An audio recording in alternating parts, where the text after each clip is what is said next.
Hello, everybody. Richard Hart here. I hope you heard about Sam Bankman-Fried's trial. He was convicted. He was found guilty on all charges. Now, this is in one way a vindication for all of the things that I've been promoting, where cryptocurrency was invented to get rid of middlemen. Don't pick up pennies in front of freight trains.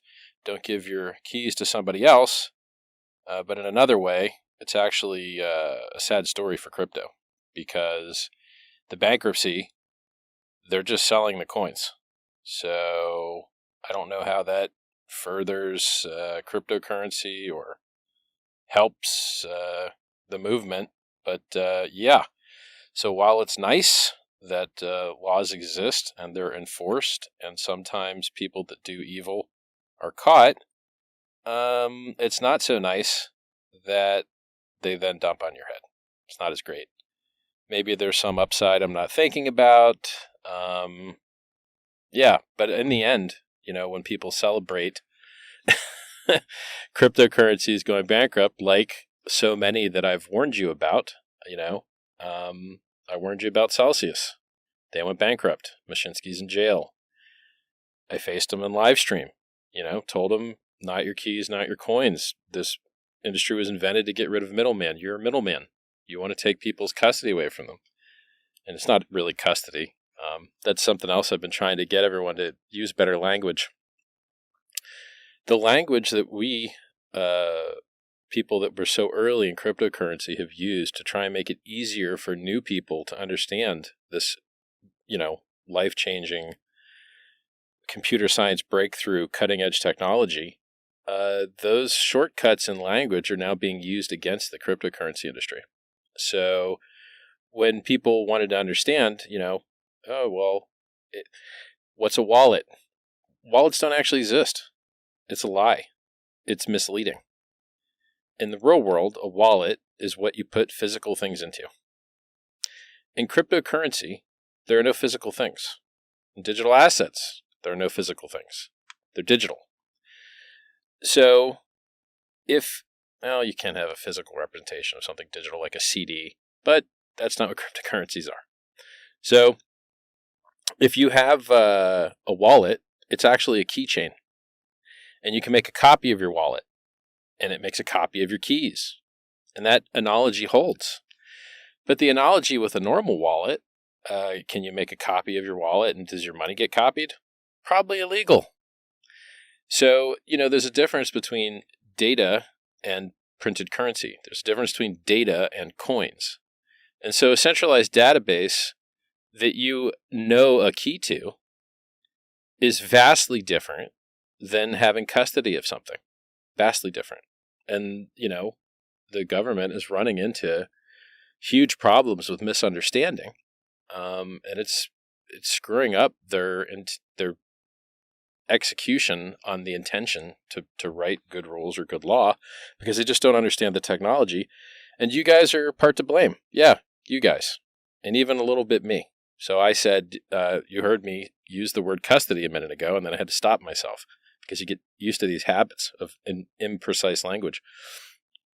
You cannot custody a cryptocurrency. You can just know a key. And you can't even use that key to move coins, and there aren't coins, and they don't move. They're sitting in the same chain they always were. It's the same database. Database didn't change. You just updated some values in it. So there isn't any such thing as transfer. There isn't any such thing as custody.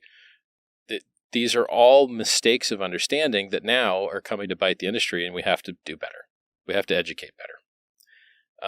So you do not have a wallet. You have a keychain. You cannot custody cryptocurrency. You can only know the key. And you can only update the database. That's it. And here's the funny part. You can't even update the database. The only people that can update the database are miners and validators. So unless you're a miner or validator, you can just ask nicely or maybe include a fee to somebody to include you in the database. Even knowing the keys doesn't allow you to update the database. So there's so many levels of misunderstanding. And it would be, if there wasn't such an attack on the industry, or if there wasn't so much misunderstanding, And if the misunderstandings weren't being used for evil, it wouldn't be that bad.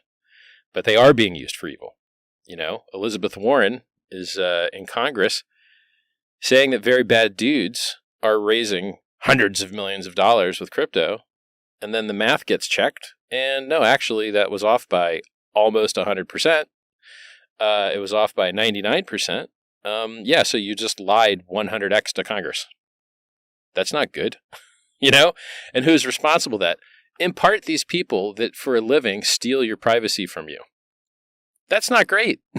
You have a right to be free of unreasonable search and seizure in the United States. It's called the Fourth Amendment. You have a right to privacy by the United Nations and signatories to their documents. You can go on Wikipedia and look up your rights to privacy. You have a right to privacy, and you know who really, really understands the right to privacy? Governments. Because they do everything they can to keep stuff private from you. Which is funny, is they're public entities, but, you're lucky that a Freedom of Information Act was even passed, and you're lucky that they reply with any documents because, man, governments love their privacy. So and anyone that ever doubts the value of privacy, you're like, well, okay, a couple things. One, I'll have your email password now. Two, I'd like to see your search history. Three, hey, take your clothes off. Let's see what's up. Why not? Since you don't think privacy matters.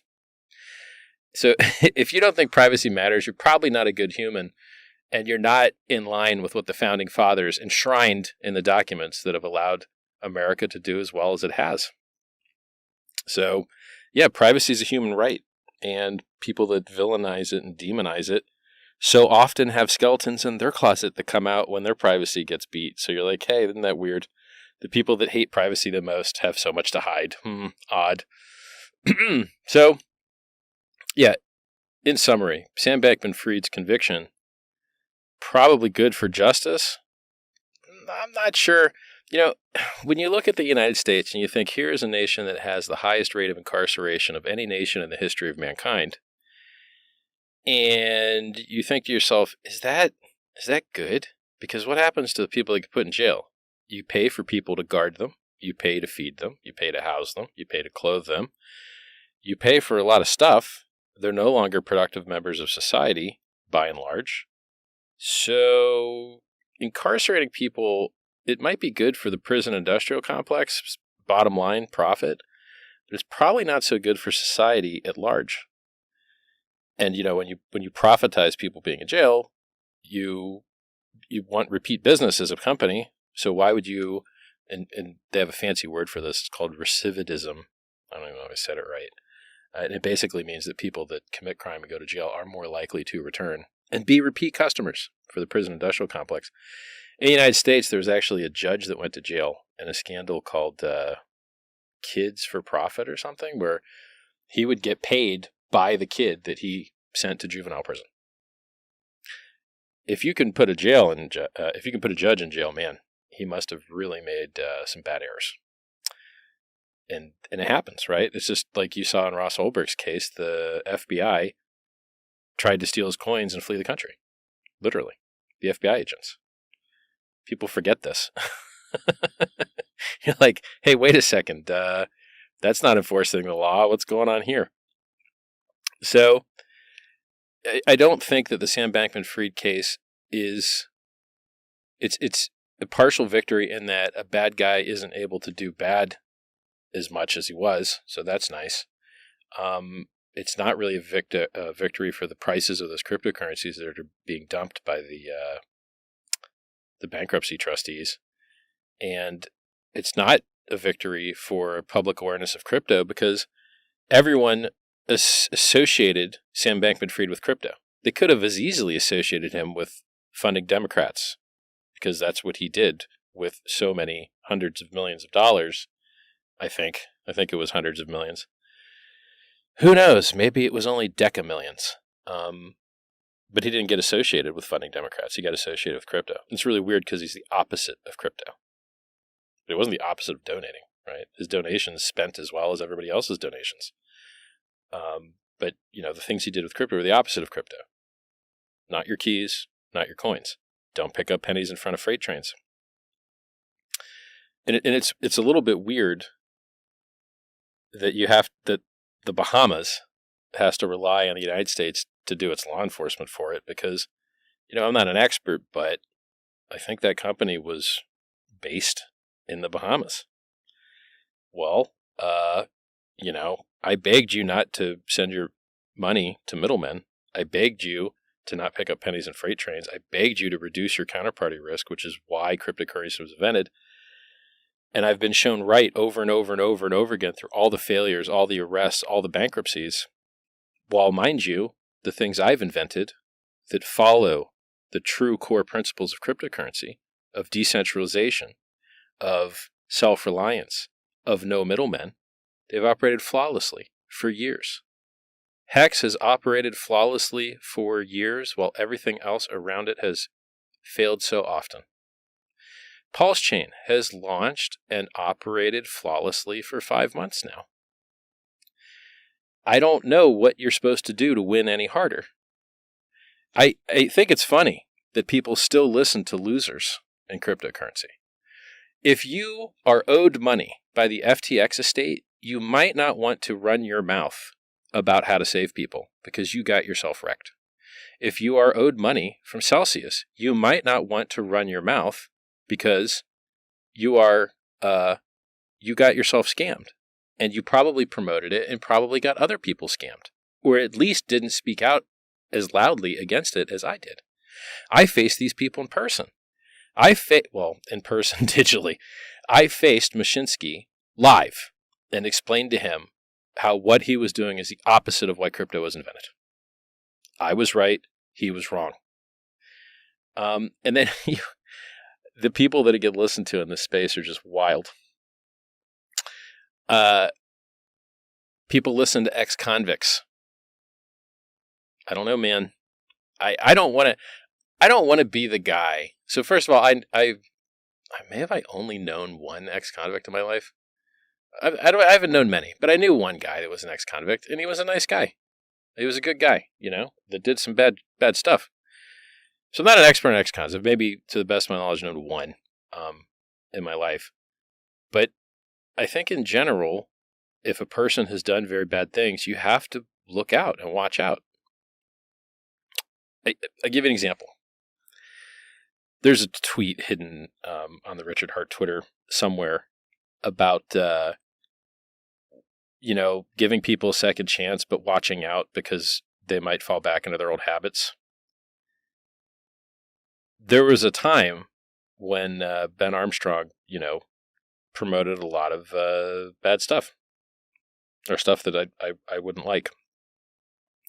And then he kind of changed his tune and he stopped doing that. And he started trying to get, better laws passed. And he started to call out the, crap going on with the FTX. And he went down to the Bahamas and tried to investigate and tried to actually help people get screwed over less by the guy. And those were, I believe, honest endeavors. And so the tweet at the time was, people that did bad stuff can start to do good stuff, but you got to watch out because they can get back into bad stuff again. And so what happened with Ben is unfortunate because he fell back into drugs. And now, he's selling a paid indicator. And he's selling his Rolex and he's selling his Lambo. Or it might not even been his Lambo. I'm not sure the whole story on it. And so, we keep getting these kind of lukewarm, not so great examples of, look, Richard Hart was right again. But it's unfortunate that the things he's predicting are kind of a story that we've seen 1,000 times before.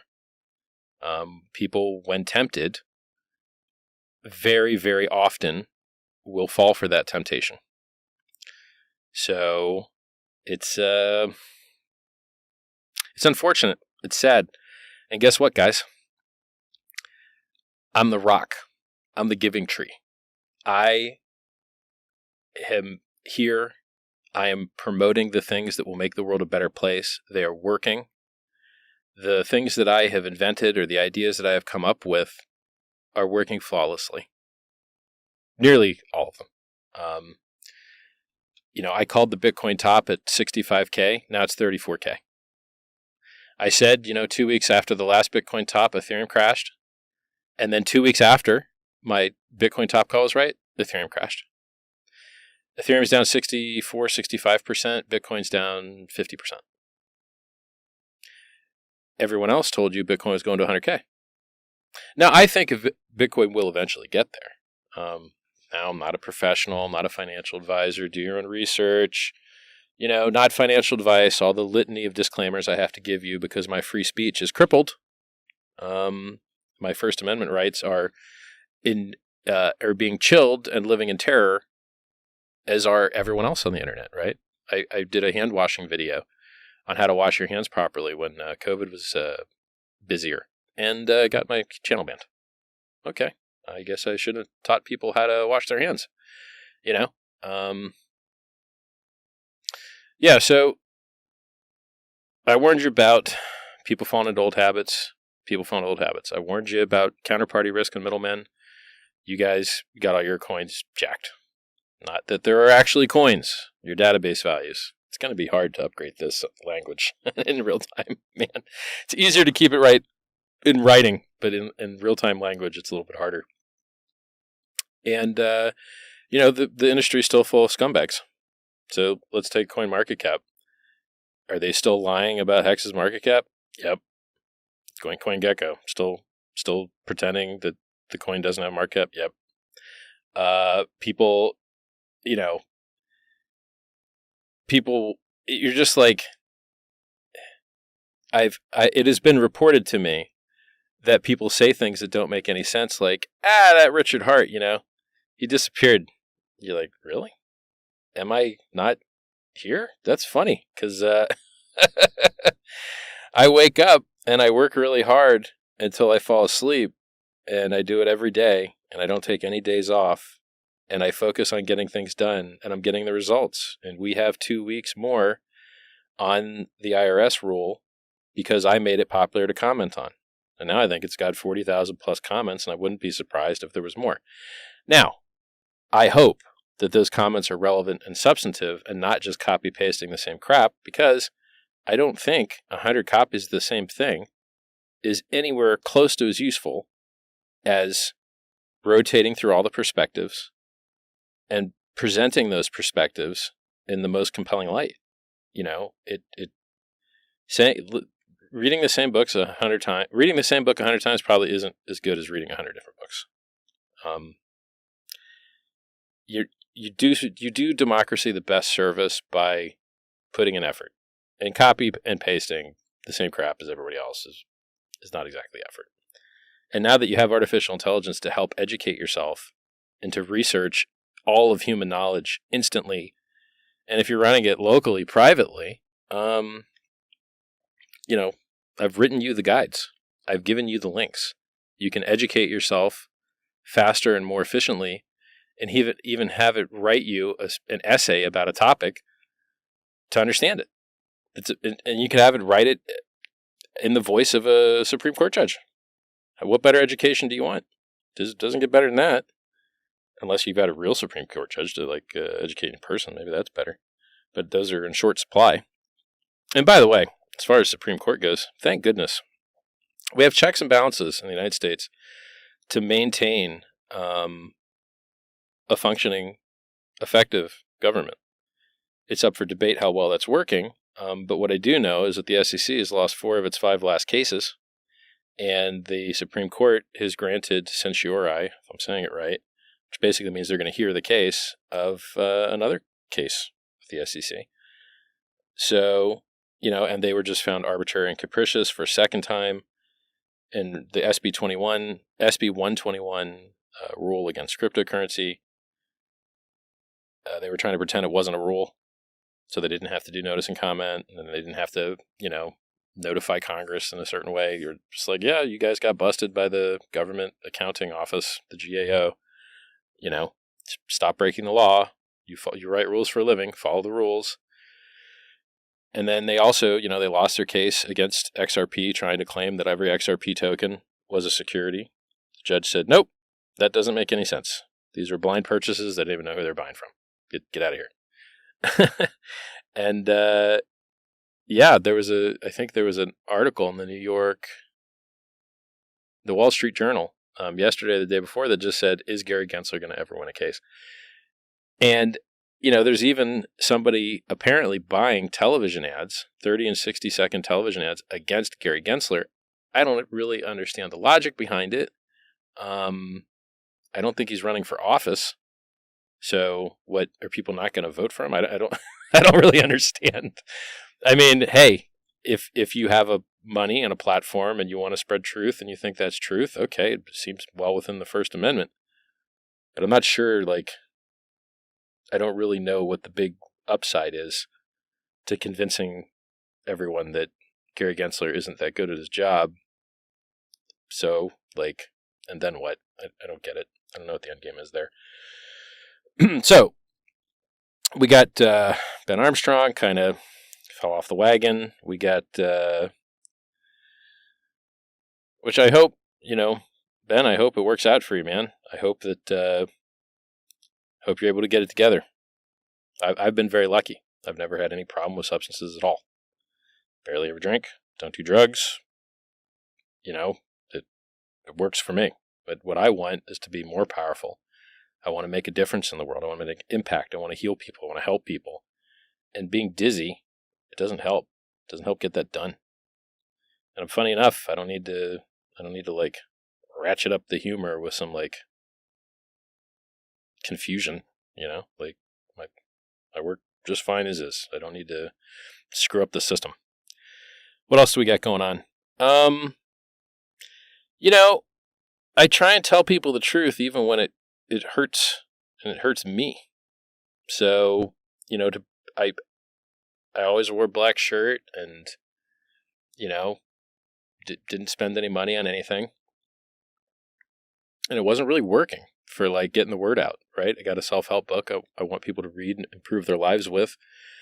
It's free. I've got things that I care about, politics. I've got videos on my political beliefs and how we can make the world better and how you should find things you agree on instead of just things that are different, which is the opposite of what the news does. The news is always looking for difference, never for commonality. And it hurts the democratic process, so I like ranked list voting. I like a lot of stuff. You should check out a guy called Vivek Ramaswamy. He's got a weird name, but he's got some cool policies. And some of those policies, having a voting test. If you can't become an American without a test on American values and history, well, why are you allowed to screw up the democracy? You can't cut hair without a license. You can't do electrical work without a license. You can't do air conditioning work without a license. You can't drive without a license. So why are you allowed to screw up the democracy without a license? Now, there's a big risk, right? Whoever writes the test could format the test in a way that certain people just fail it. You could kind of cancel that out by getting the agreement of, different various demographics of people so that it could be a fair test. And by the way, if you're unable to create a fair test, then what is that test you're giving people for citizenship already? I'm curious. Just use the same test. Now, obviously, I don't think that's ideal, but it would probably receive the least blowback. So if you have better voters choosing from a better pool of candidates, because I think they should get paid more, if you want your democracy to work well, it has to pay competitive rates to the private sector, period. So if you have better candidates with better voters, with a better voting system using ranked lists, you should get better outcomes. And so Vivek, he has some of these similar ideas, which is insane because, no one's ever brought these ideas up that I've ever seen in a debate ever, Also, hey, a lot of people with weird names have won. So Obama won, weird name. So maybe Ramaswamy isn't that bad. Long story short, every day I wake up and I work until I go to sleep 7 days a week. I'm trying to make the world a better place. And I hope that you see through my actions how much I care about you and how much my eye is on the ball, on the things that I think will help your life the most. I don't live in the United States. I haven't lived in the United States since 2003. It's 20 years. But here I am out of the kindness of my heart trying to make it a better place. I don't have to do that. I don't have to spend my time trying to make democracy work better. I don't have to spend my time, making the recording that I'm making now. I don't have to do this, but I do it because I care. And it's making a difference. It's making an impact. It is working. And if I died right now, you might have noticed that go.hex.com is a collection of links to code that you can run a bunch of different ways. Why is that? Why is go.hex.com a collection of links to software that you can run? Because it's your choice. You choose what code you're going to run on your computer. You chose what people you're going to communicate with. You make all the choices. You have all the power, and you have all the privacy. Even if you want to be stupid and give your privacy away, you can't. There's no contact us form. There's no email. There's no phone number. There's no way for you to de-anonymize yourself. There's no way for you to throw your privacy in the garbage. There's no logs. There's no Google Analytics. You can double-click a zip file and run the code from your desktop. You can view the source online. You can go to IPFS and see the hash of the compiled source and see it on different gateways, or run your own gateway or access it natively on the IPFS network. You can, there's so many ways that you get to be in control. And why is that important? Because if I die and hex.com goes offline and pulsechain.com goes offline, it doesn't matter. Now, I think that I won't be able to make the world a better place anymore if I'm dead. It's unfortunate.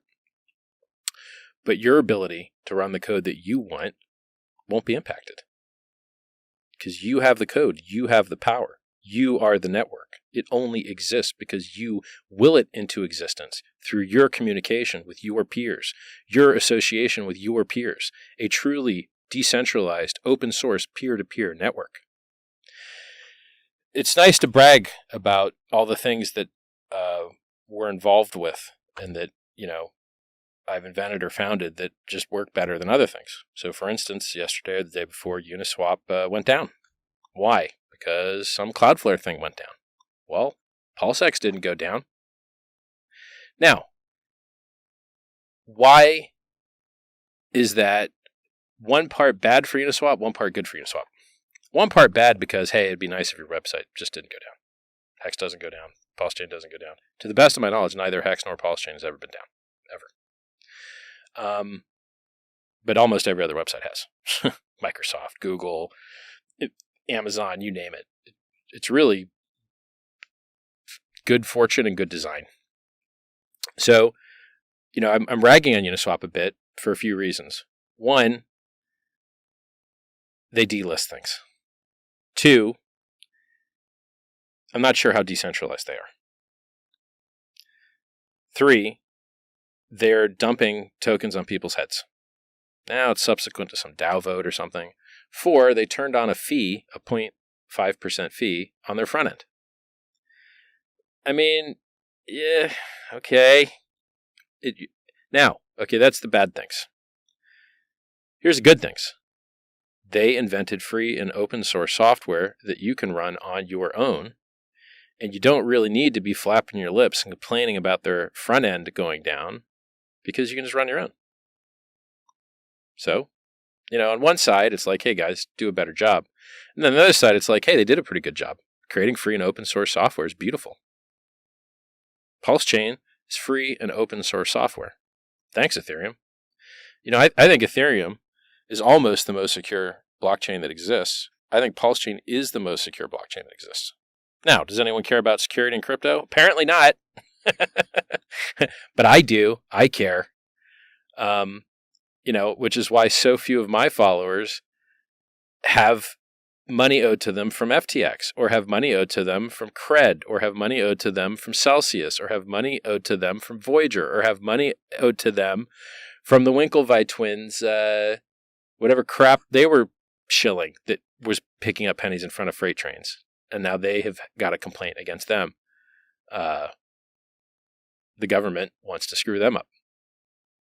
Yeah, it turns out when you lose people's money that you were entrusted with, the world gets angry at you. Guys, guess what?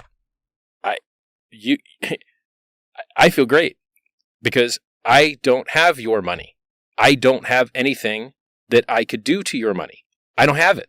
You have it. Your coins, your keys, your network. It's all you. That's the difference between free and open source software in the blockchain and centralized companies and scams. And why are you having to beg people to do stuff for you? That's the opposite of why crypto exists. Can I please get my money? Can I please send something? Can I please put the front end up, please? Oh, please. Guys, cryptocurrency was invented to empower you, to give you the power to disempower these disgusting middlemen. Middlemen that remove your privacy, remove your freedom, restrict you, control you. All the opposite of the Fourth Amendment. And by the way, we have other rights. We don't just have a right to be free of unreasonable search and seizure. We also have a right to bear arms. Well, if weapons technology is considered arms, and if encryption itself is considered weapons technology, well, you could make the argument that cryptocurrency is protected under the Second Amendment. Now, I haven't seen anyone make that argument, but I don't know why. Here's another thing. You've got a right to contract. One of the few things that everyone agrees that the government really should be concerned with and really should be doing is enforcing contracts between people. You have a right to contract. I believe it was enshrined in a case called Lochner, L-C-H-N-E-R, but, don't quote me on it because I'm just doing this stream of consciousness. I don't have any internet in front of me. You've got a right to freedom of movement. You've got a right to freedom of association. Blockchains are peer-to-peer networks that are association. You've got a right to freedom of speech. Blockchains are speech. You're just speaking data to other people, your peers, and you're making it public. Things that you're going to make public have a higher degree of protection against censorship. So if the government seizes property from you that was going to be made public, and you notify them that they're violating that law, you can receive financial compensation in return. And this has happened. But if you don't notify them and they didn't know they were violating that rule, then they won't be found guilty and you won't get paid. And so actually knowing your rights is important to, one, help these guys not break the law, and two, protect your privacy, and three, if your privacy is violated, receive financial compensation. Now, you'll find these links on the Richard Hart Twitter. What else? So there's all these rights that you have that are being trampled on, and the most effective way that you can fight back, the most affordable and effective way that you can fight back, is to submit relevant and substantive comments to proposed rules. It makes a difference. And if you look at it abstractly, if part of the problem with the governments of the world right now is that there's too much regulation and it cripples progress, well, the regulators also have regulations that cripples rulemaking. And so the heavier their load, the harder it is for them to make rules, whether they be good or bad. And you might say that that could counterplay, how else are you supposed to counterplay a bad rule other than commenting? Because if the founding fathers knew that there was an unelected fourth branch of government that had millions of employees, very highly paid employees, that were not elected, these are not the judicial branch, they are not the legislative branch, but they're writing law. You're like, well, guys, it's kind of a violation of due process and the separation of powers doctrine if the people writing laws aren't legislators. That's what legislators' jobs are. And it's an abdication of authority to just give, I see so many problems with what's going on. And it's great that the Supreme Court is fixing a lot of them. It's, because that's how checks and balances are supposed to work. But it's kind of a denial of service attack on the judicial branch when the chairman of the SEC says that if you're not losing cases, you're not bringing enough cases, which literally means that he's performing a denial of service attack on the judicial. He wants to lose more cases. His words. Man, that's not good. That's not good for America. Aren't you losing enough cases already? You're losing cases left and right. Do you really need to lose more? I mean, the Wall Street Journal just put out an article with the headline that said, "Will Gary Gensler ever win a case?" I think you're losing enough cases, man. And it's not like there's a shortage of scams is the funny part. There are so many scams that are blatant and obvious. And I point them out and I warn you, you know. I warned you about a scam called SafeMoon. It's down nearly 100%. And its founders are indicted, both criminally and civilly. I warned you. I did everything I could to protect you. I am quoted in the news as having warned you. And by the way, when I warn you about these things, all the people that are participating in those things insult me. When I warn you about the Bitcoin top, Bitcoin guys insult me. When I warn you about counterparty risk, Mashinsky insults me, blocks me. The Winklevice, everybody that I warn you about that says, I try and tell you to watch your butt, and I try and warn you, and I try and protect you. I eat personal harm from doing that. And so I don't know what else I can do to try and make a difference, to try and make an impact. I'm doing everything I can. I'm working at 100% capacity to try and make the world a better place. I hope that one day more people will know what I've done and what I'm doing. And it's sad that the people that they get so many eyes and ears are disgusting scammers. People that represent centralized companies, people that have promoted centralized companies, people that have got their followers wrecked, ex-cons, you name it. I hate making fun of ex-cons, but it's not good, man. But look, we got our 2 weeks. We got 10 days left on the IRS comments. We got maybe, 70, 75 days left on FinCEN comments. We've got things going on in Australia and the EU that need comments.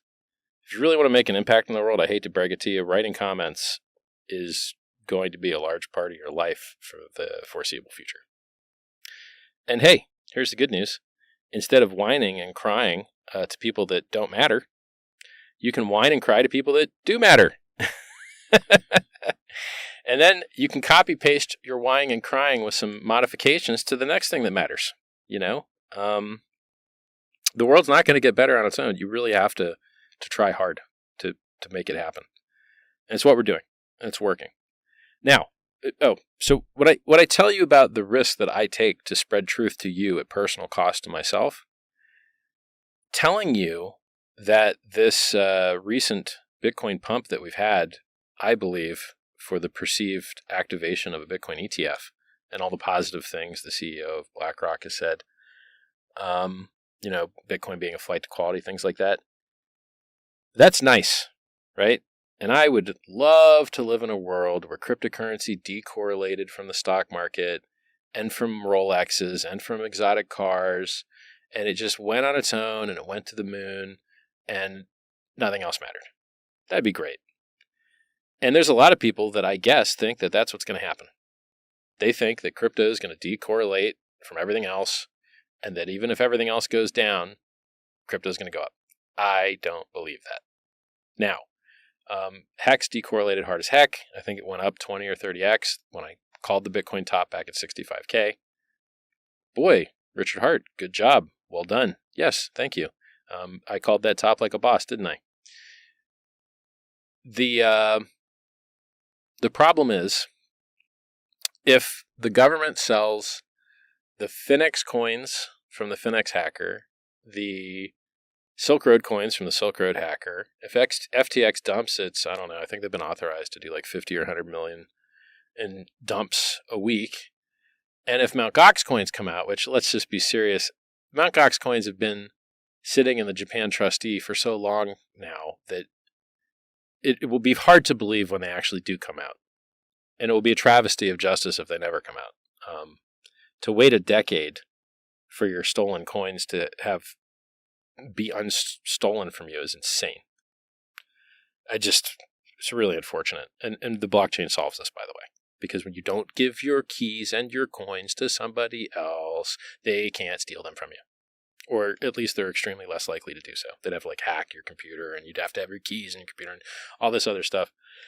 Cryptocurrency solved this better than anything I'm aware of. The best solution to centralized entities getting hacked for your data, your phone number, your email, your access logs, your nudes, your crypto, your money. The best solution to all that is decentralization, period.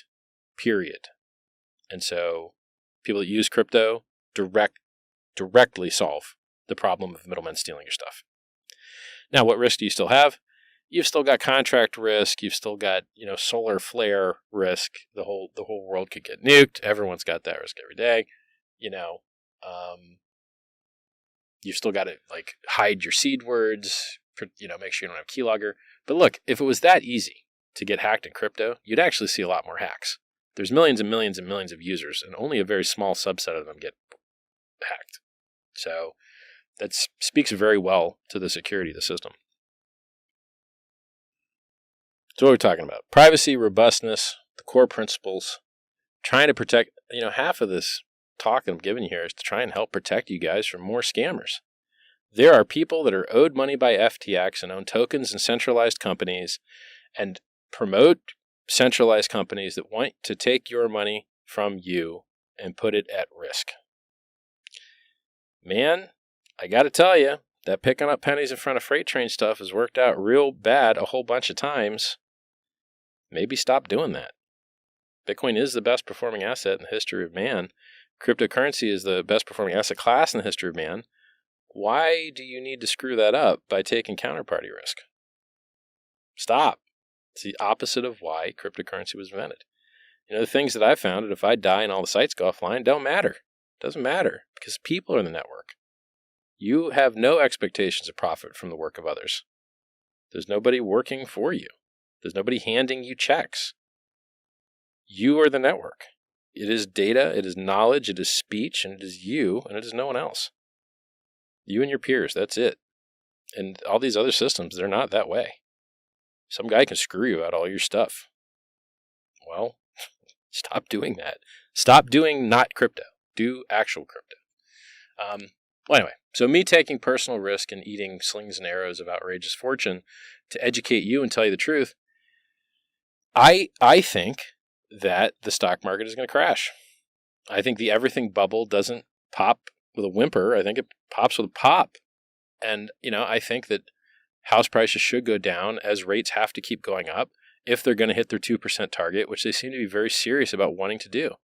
And yes, it looks like there might be some short pause here, but how long can the pause be if there's still inflation and people can barely afford food and it's the most unlivable it's ever been? Now, when I say unlivable, I mean your ability to afford your home when you look at rent or mortgage costs is the worst it has ever been. The increases in rents and mortgages are the highest they've ever been versus the actual income potential of a human on average. That is not sustainable. And I don't really see it getting better without prices coming down. Now look, the way that this argument fails is if they give up on the 2% price target and they decide to go full on hyperinflation and get, Argentina style with it and just have 20, 30%, 100% a year inflation. And then, everybody's numbers can go up. Your actual wealth won't go up, but denominated in dollars, which are flying through the floor in value. Now here's the funny part. When I say dollars flying through the floor in value, it's not versus other currencies. The DXY dollar index is up versus other currencies. But your purchasing power to be able to buy, say, a cheeseburger or a house or a car or almost anything else is pitiful. And so the dollar will gain strength versus other currencies, but it will lose value against almost anything else. And the thing I try and teach you that almost no one else in the world will teach you or can teach you is inflation is just a measurement of how much money has been printed versus how much stuff there is. Now, I will add a little nuance there. Credit is money. It spends the same. So if you say, hey, I'll paint your house if you give me $100, and then you give me the 100 and then I paint your house, okay, one house got painted and $100 got transacted. But in actuality, I could have accepted the money after I painted your house. And then $200 existed because $100 of work got done and then the other 100 was still there. And so credit actually creates money. And, one of these things that you see in the charts when you research them historically is that the stocks have dropped after the Fed has pivoted to lower rates. And the Fed has usually pivoted to lower rates because the credit markets have frozen. And the credit markets have frozen because why would they lend to you at, 2 or 3% or 5% or 6% or whatever when they could just wait a couple months and lend it to the government for more with no counterparty risk? They have the value of the currency risk. Can you imagine how many? I think that there's trillions of dollars of people that bought government bonds at single-digit and lower percent returns, which was a bet that the government would never, ever raise rates from near zero. Man, did that bet work out poorly for those guys. You would have been better sitting in cash, homies. And then these are the guys that are going to try and tell you what you should do with your money. A country that is bankrupt is going to tell you what you should do with your money. Bankers, go look at the index of bank stock prices. They're demolished. And why shouldn't they be? Because they gave all their money to the government at 0% rates, and nobody wants that 0% paper when they can go get big return paper from the government. You can get a 3-month T-bill for 5% return annualized. So it's good talking to you guys. I want you to know I'm looking out for you. I care about you. You matter tons to me. Please try and make the world a better place. The game is about robustness, privacy, security, decentralization, and relevant and substantive comments. I wish you guys the maddest of gains. I'll talk to you later.